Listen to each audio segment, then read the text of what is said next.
Merba, ġewwa l-Mużew tal-Arkeoloġija, jiena Kristjan Mifsud, kuratur prinċipali fuq il-bini storiku. Illum ħankun qed nirrappreżentalkom materjal mill-kollezzjoni tal-Antiquities Committee.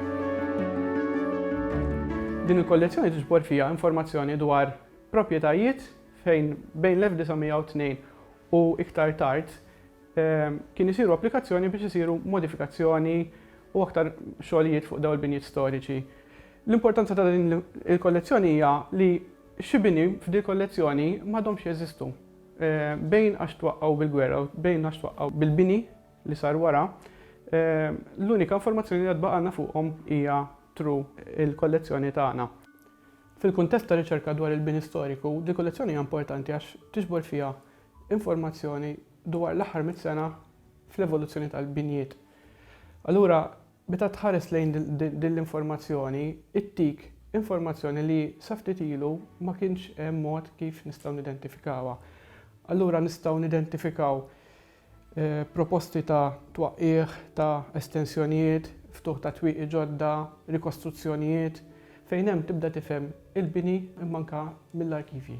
Din il-kollezzjoni mhux biss tagħtik informazzjoni dwar il-binjiet u kif evolvew immanka dwar il-ħajja soċjali tagħhom. Pereżempju, għandna informazzjoni dwar id-dekorazzjonijiet li saru fuq il-faċċata tal-palazz meta kien hawn vista mir-re.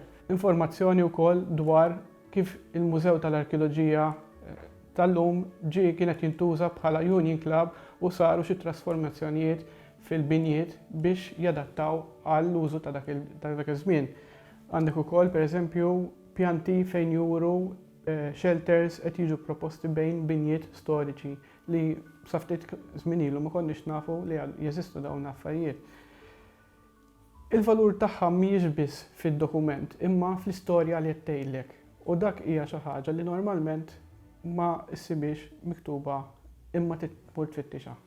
Din il-kollezzjoni hija testimonjanza tal-viżjoni li kellhom l-antenati tagħna dwar il-perċezzjoni tal-wirt kulturali ta' madwarhom fejn huma mhux biss fehmu dak li għandu valur imma anke xeħtu il-pedamenti għal kif naraw il-bini u l-kuntest storiku tagħna llum.